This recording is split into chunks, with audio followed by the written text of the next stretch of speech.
الله رسول منع کړی ده چې تاسو به خپله کور والا وهئ نه. بی عایشه صدیقه فرمایي د الله رسول فرمایي تاسو ته شرم و حیا نه درېږي چې تاسو کور والا وهئ، شرم و حیا نه لرئ. د الله رسول فرمایي زما چې سخت نفرت کېږي هغه له دې چې سړی خپله کور والا وهي.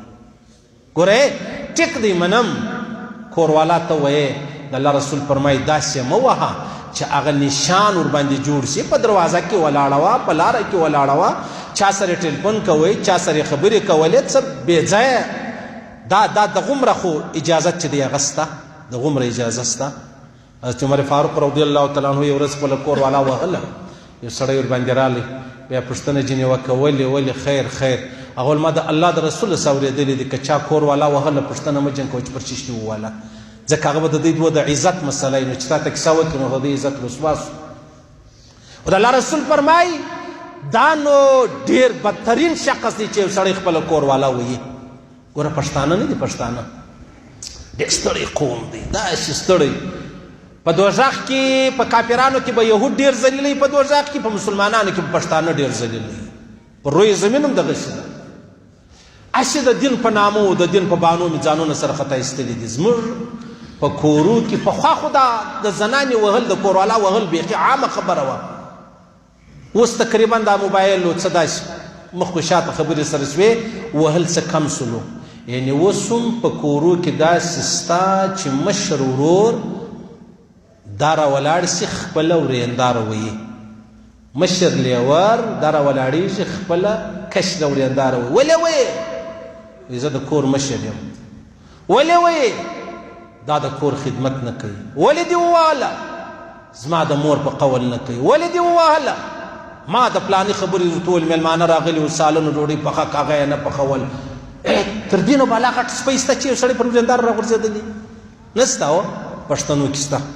ورسې ویې ګورئ زاړه سپین ږیرو پوښتنه وکړه چې دی دا زړو سپین سرو پوښتنه وکړئ، هغه وژاړي چې زه زما خاوند وهلی وای خو پر تورو سترګو، خو دا د خاوند مشر ورور به زه وهلم، بیا مې په بلچو وهلم، بیا هغه لوی لوی لرګي را باندې راخیستو، خاص تا به ول هغه لویه معرکه ده. څومره بده خبره نه ده؟ څومره بده خبره ده عزیزان. نه پوهېږم چې دا زموږ معاشره ولې دا کوم ځای ته ورسېدله. څومره بده خبره ده یاره چې زه یا ته راولاړېږو پر ورېنداره باندې لاس پورته کړو، اش مرګ غواړو یاره. دا ژوند موږ څه کوو؟ زما او ستا په کورو کې دی هېڅ مشرتوب نه چلیږي. پلار حق نه لري چې هغه د خپل زوی کور والا ووایي، مور حق نه لري چې هغه د خپل زوی کور والا ووایي، ورور خو بیخي حق نه لري. ورور څوک دی ګر سره؟ چا و تا ته دا حق در کړی دی؟ اسلام در کړی دی، شریعت در کړی دی، قانون در کړی دی، جرګې در کړی دی، رسم در کړی دی، رواج در کړی دی، چیش در کړی دی و تا ته دا خبره؟ یا نو زه د کور مشر یم، دا رقم سپیان سته پر دا روډو ډېر ګرځي، هغوی زه د دې روډ مشر یم. خیال به کوئ، خیال. زما کتاب دا دی چې تاسو بیشونه سره وکئ، د ورونو سره بیشونه وکئ. که تاسو پر ژوند خوند نه واخیستی راسئ په دغه مسجد کې ما تر لغتو لاندې کړئ. پرېږدئ دا خبرې پرېږدئ. هېڅ اتفاق مې اتفاق نه غواړي.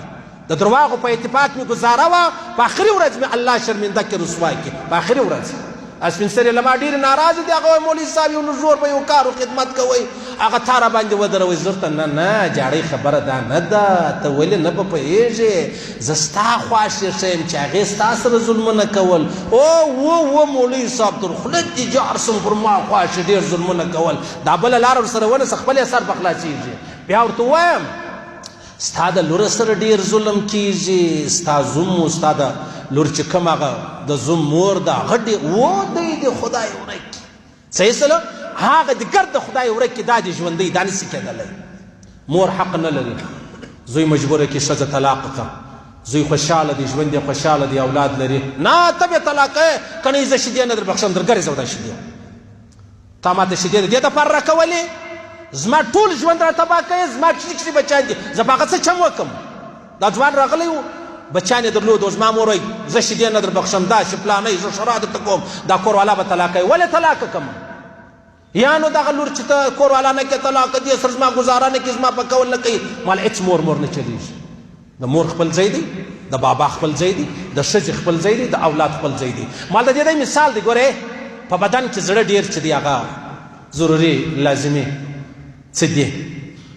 اوس که زړه راولاړ شي و دا وجود ته ووایي چې ته به دا لاس پرې کوې دا سترګه به باشه دا غوږ به پرې کوې ته ورسره منې یا نه منې ولې نه منې نو خو زړه درته وویلې دا زړه چې دا مور پلار د زړه حیثیت لري کوروالا چې د هغه د سترګو د غوږو د لاسو د پښو حیثیت لري نو چې مور پلار ویل ته دا ښځه طلاقوې به نه به طلاقوې حضرت عمر فاروق زوی ته وویل ته به دا کوروالا طلاقوې د نه طلاقوله پیغمبر علیه السلام مبارک له شکایت رالی ول د خپل بابا په قول وکړه ځکه بابا یو دی خبر لیدلی وه چې هغه د طلاق وه حضرت عمر فاروق ظلم نه کوي زموږ خلک د خپل نفس دپاره وایي د خپل نفس دپاره دا خپل زوی و خپلې کوروالا ته د منټو دپاره وراستی ورسه ټیکه د خونې لره ولاړ سه اول به ماله راځې ادې ستا خپل عزت دی ستا تر قدمو لاندې الله زما جنت تېر شوی دی صحیح ده ستا تر قدمو لاندې خو د دې دا معنا نه ده چې جنت به تر آخره پورې څه حق ستا دی څه زما دی څه به ته یې څه به زه یم نو به ژوند سره تېروو